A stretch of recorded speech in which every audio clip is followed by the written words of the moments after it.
Décision Plus est au service des investisseurs boursiers depuis 1987, au tout début de l'autonomie boursière. Notre logiciel de graphique Market Vision Plus et notre logiciel de code dynamique Trader Plus en ont fait sa renommée. Nous sommes encore ici parce que nous évoluons sans cesse et que nous servons bien nos clients. Découvrez nos produits et services spécialement conçus pour l'investisseur actif et autonome dans la boutique Décision Plus. Le logiciel de graphique Market Vision Plus est en français. C'est le logiciel le plus utilisé par les investisseurs de chez nous. C'est lui que vous voyez dans le feu de l'action. Trouvez, classez et analysez plus facilement avec cet outil sans pareil pour suivre la bourse et prendre les meilleures décisions. Gardez vos titres à l'œil avec Market Vision Plus. Consultez la boutique Décision Plus pour en faire l'essai pendant 10 jours sans aucun frais, c'est garanti. Laissez-nous vous guider pour analyser la bourse et prendre vos décisions. Les analystes de Guru.tv feront tout le travail pour vous. De minute en minute, nous classons les titres selon leur situation technique. Nous révélons les signaux d'achat et de vente. Nous publions des recherches poussées et nous prodiguons des conseils en temps réel. Ça commence avant l'ouverture et ça se poursuit jusqu'à la fermeture des bourses. Profitez de chaque cycle boursier avec Guru.tv. Trader Plus, l'instrument du day trader. 50 cotes qui clignotent en même temps. Autant de listes que vous voulez. Graphiques à la seconde. De 3 à 30 graphiques. Des alarmes à volonté. Des listes de cotes préparées. Des modèles graphiques préparés. Prêts à faire feu. Achetez, vendez avec Trader Plus.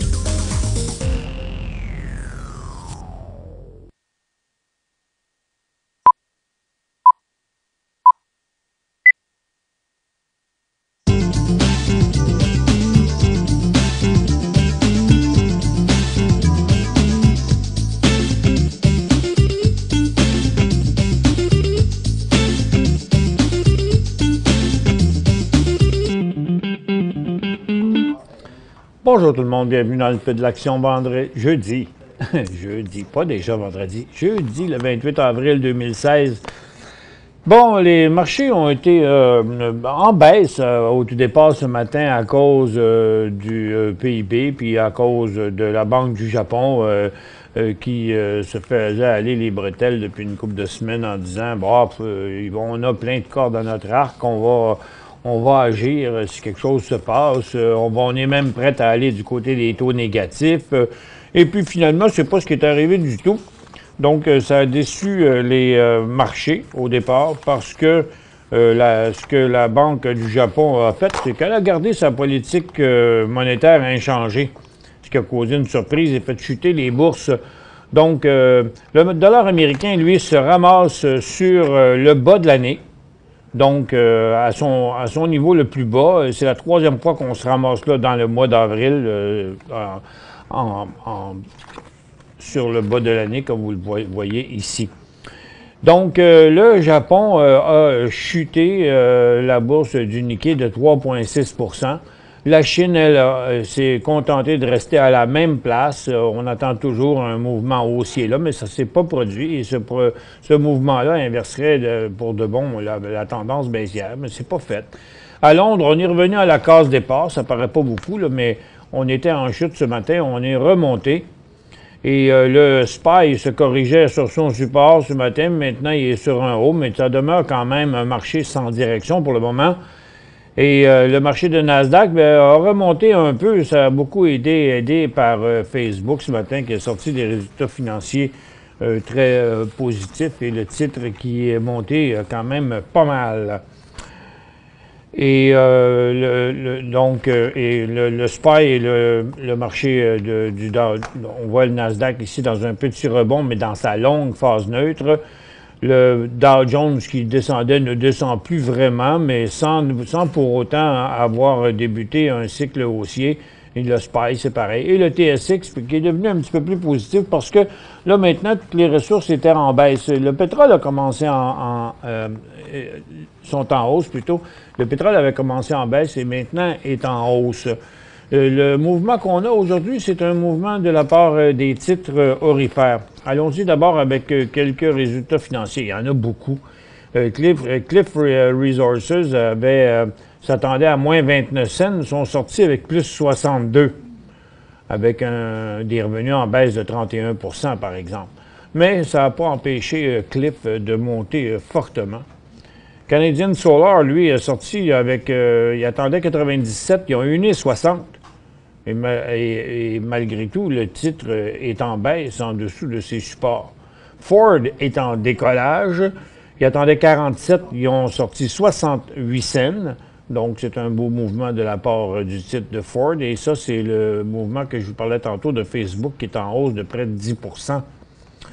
Et Facebook attendait 62 cents, ils ont sorti avec 77 cents. Bon, puis ceux-là, ben, je vous les passe, il y en a comme un peu trop. Restaurant Brand, qui continue son cycle haussier sur ses résultats, annonce, ils attendaient 22 cents, ils ont sorti avec 30 cents.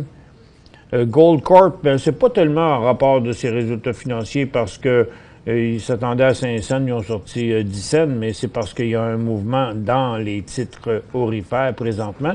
Puis Gold Corp qui passe quand même une formidable résistance. Je vais vous montrer l'ensemble du secteur dans quelques minutes. Et Potash, lui, était en chute, mais s'est repris depuis le temps. Avec, ils attendaient 15 cents, ils ont eu 15 cents, mais peut-être que c'est à cause de que Vail veut démarrer son projet de potasse. OpenText était en forte baisse ce matin. Maintenant, il est en forte hausse. Essayez d'expliquer ça.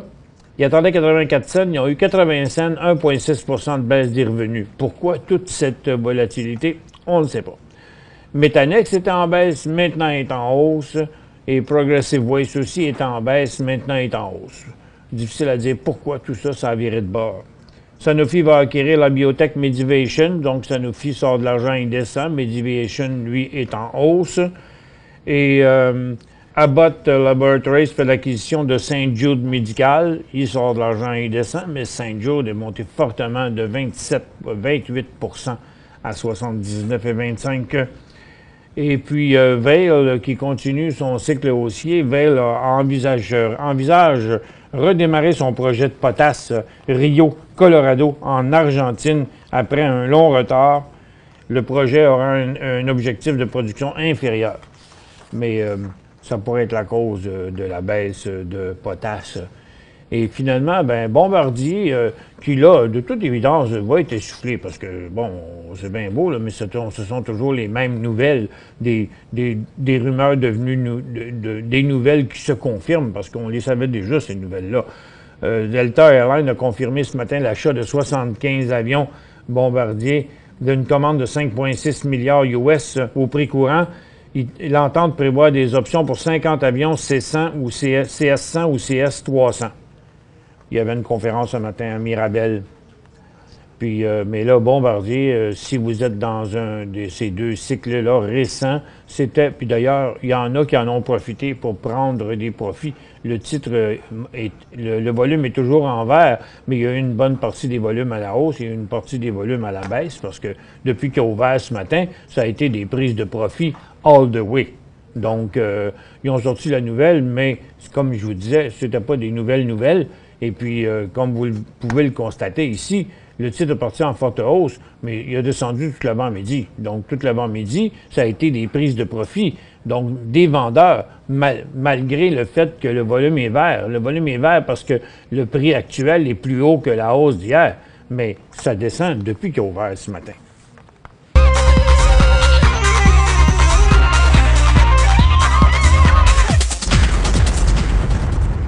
PRE, Pacific Exploration, est tombé à 25 cents parce qu'ils se sont placés sur la loi de la faillite, malgré le fait qu'il s'est entendu avec certains créditeurs.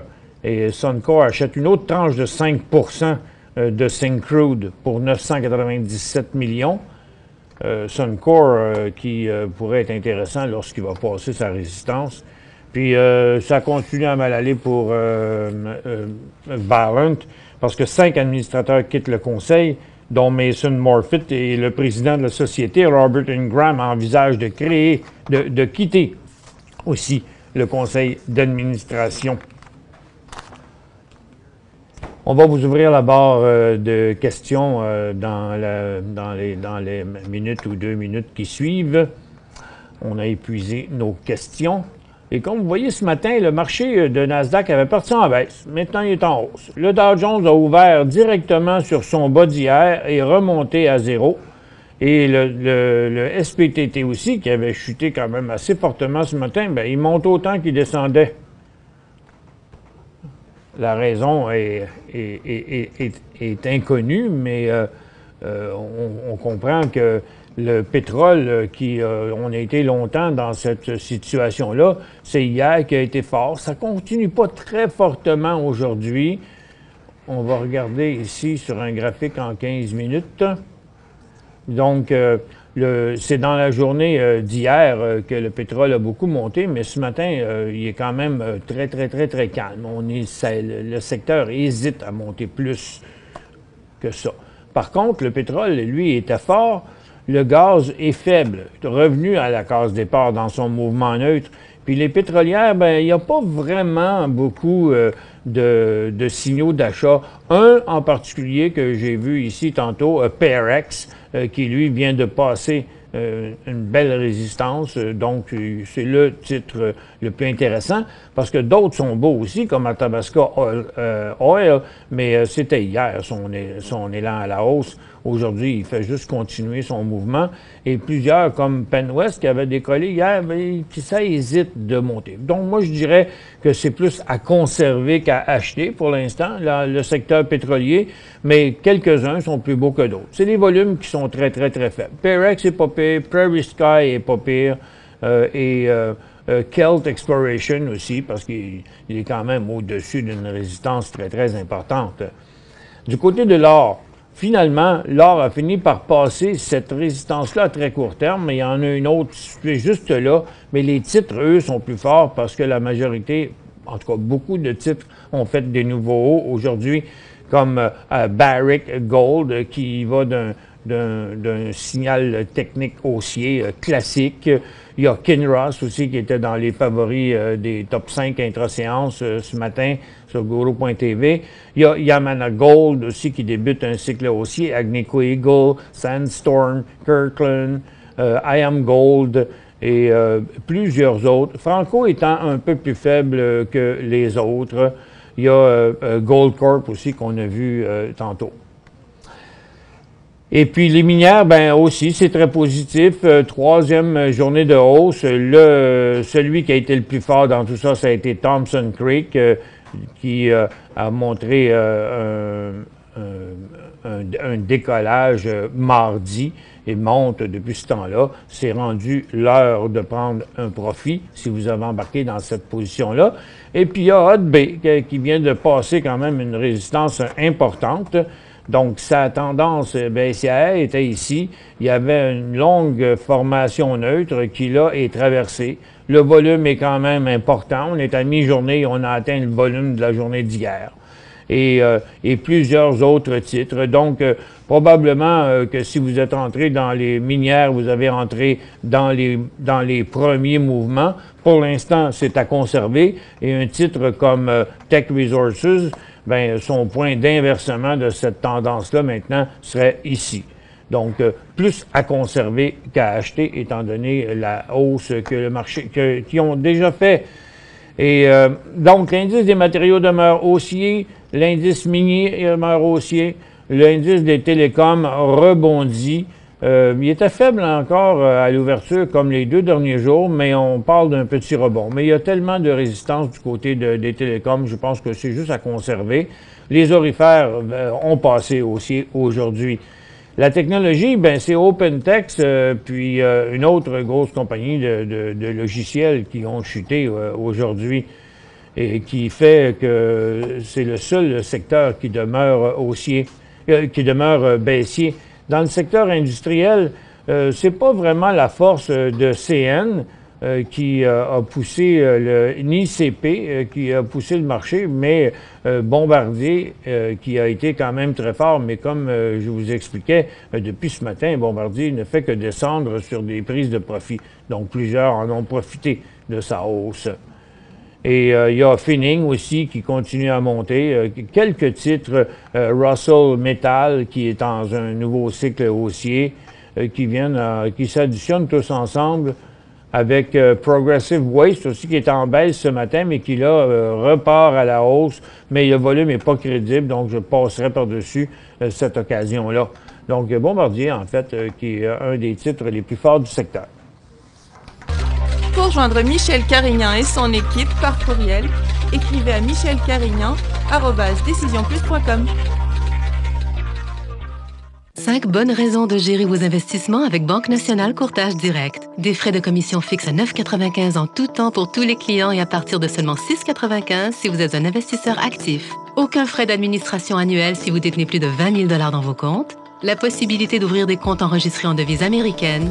Des outils performants afin de faciliter vos prises de décision. Un service à la clientèle primé et un niveau de satisfaction parmi les plus élevés de l'industrie. Pour en savoir plus, visitez le bncd.ca ou appelez-nous dès maintenant. Décision Plus est au service des investisseurs boursiers depuis 1987, au tout début de l'autonomie boursière. Notre logiciel de graphique Market Vision Plus et notre logiciel de code dynamique Trader Plus en ont fait sa renommée. Nous sommes encore ici parce que nous évoluons sans cesse et que nous servons bien nos clients. Découvrez nos produits et services spécialement conçus pour l'investisseur actif et autonome dans la boutique Décision Plus.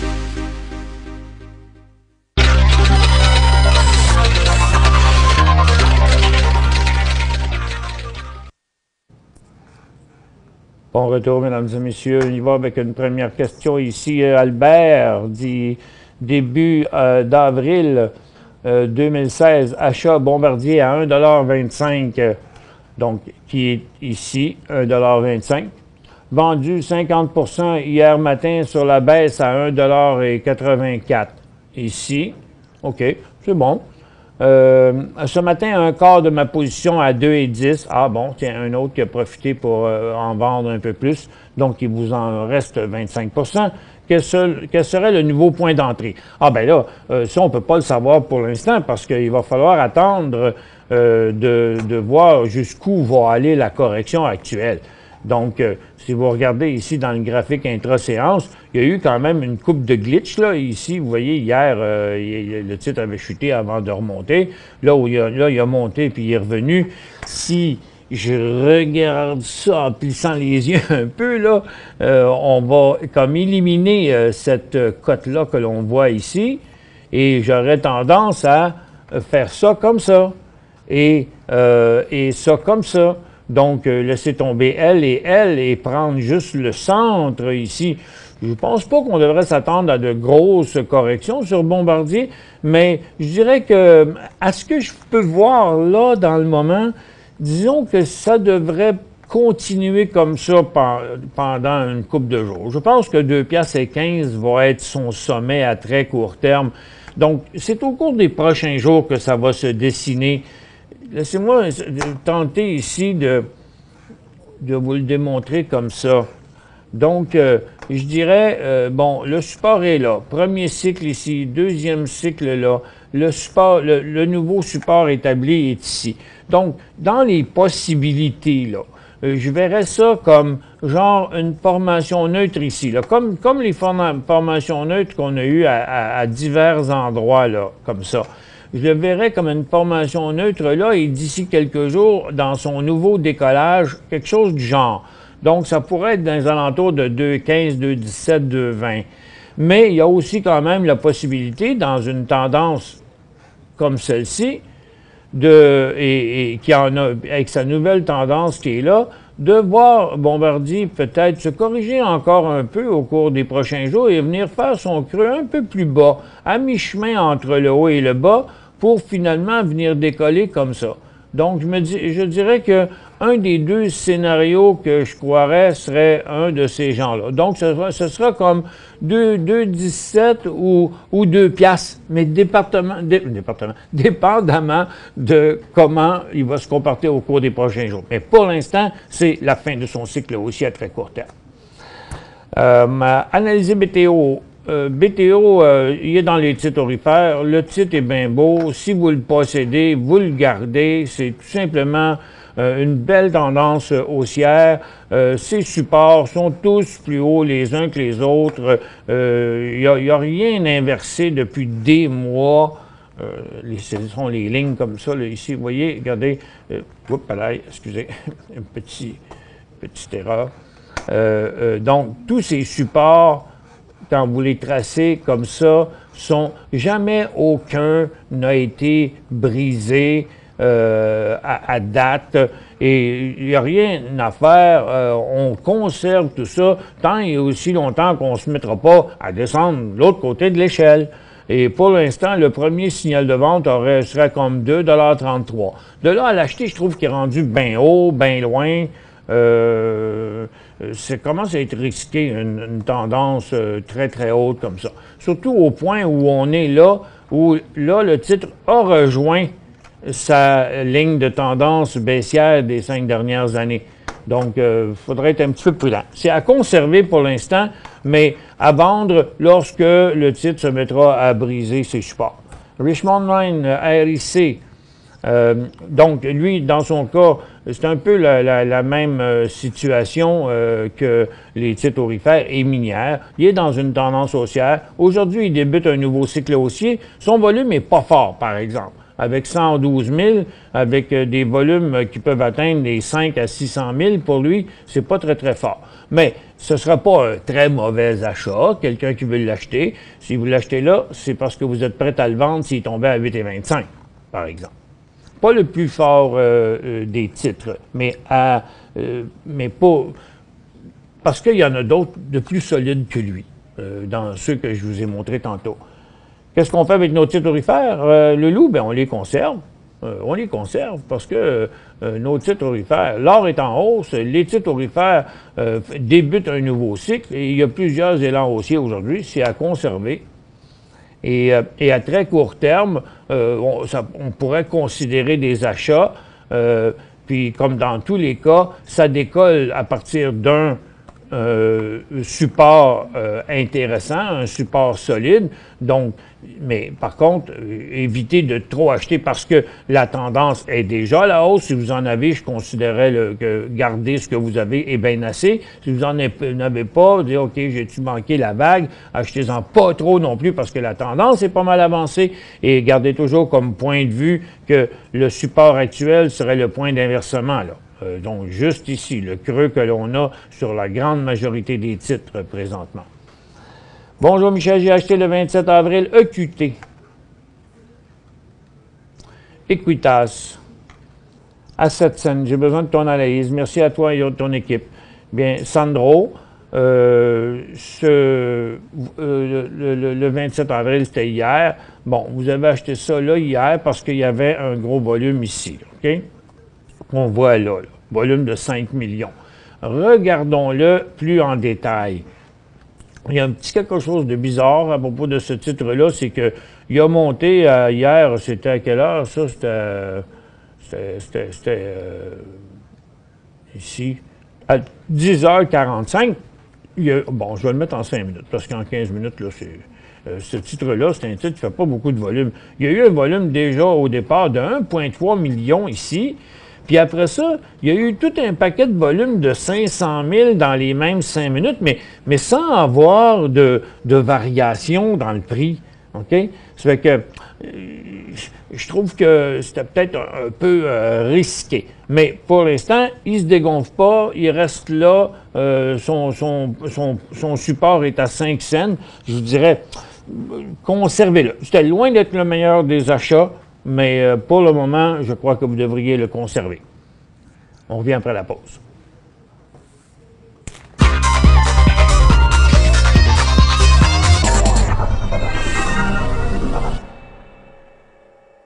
Cinq bonnes raisons de gérer vos investissements avec Banque Nationale Courtage Direct. Des frais de commission fixes à 9,95 en tout temps pour tous les clients et à partir de seulement 6,95 si vous êtes un investisseur actif. Aucun frais d'administration annuel si vous détenez plus de 20 000 $ dans vos comptes. La possibilité d'ouvrir des comptes enregistrés en devise américaine.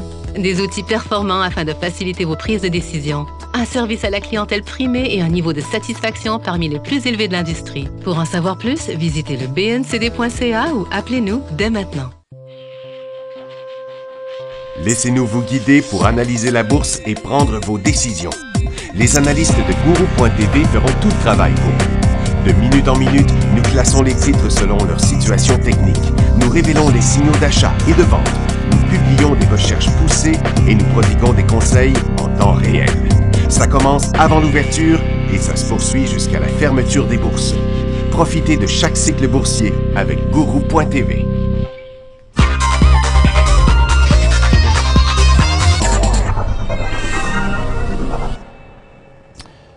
La prochaine question de Bernard qui demande London Mining, c'est un go? London Mining nous présente un signal typique d'élan haussier qu'on appelle de vague d'acheteurs, signal d'achat, appelez-les de toutes les manières que vous voudrez, ça donne la même chose. On a un volume en augmentation, on a un titre qui décolle dans un nouveau cycle haussier dans sa première journée, qui passe une triple résistance, donc on ne peut dire autre chose que c'est le début d'un nouveau cycle haussier. GIB.A, quand l'acheter? Pas là en tout cas. Parce que pour l'instant, on ne sait pas où ça va s'arrêter, fort probablement à 56 $, puisque le titre, son stochastique continue à se déplacer comme un ver de terre et il continue à avoir des vendeurs. Il y avait des vendeurs assez fortement hier.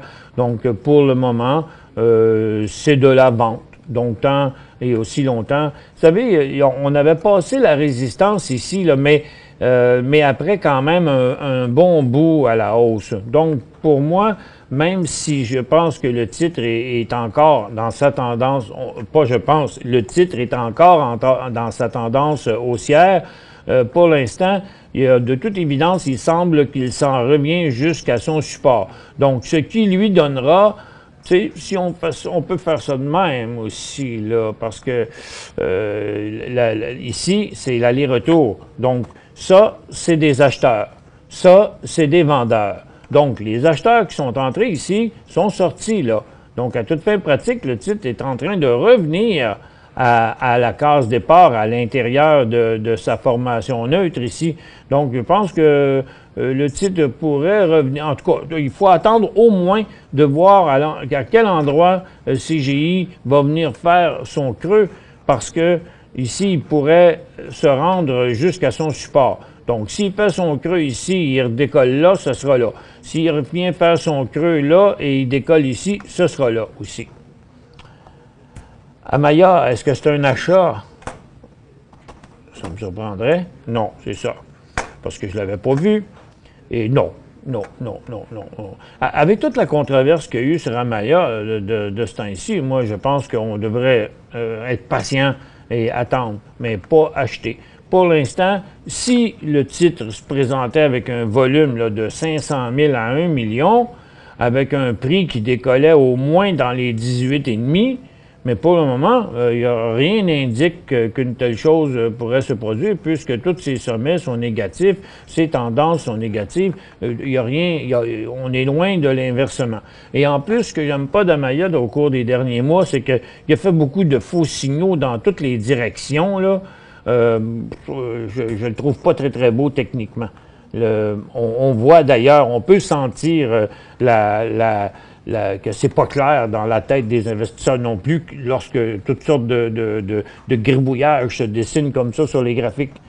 MRU, est-ce que c'est le temps d'embarquer? Ça aussi, ça me surprendrait beaucoup, mais on va regarder.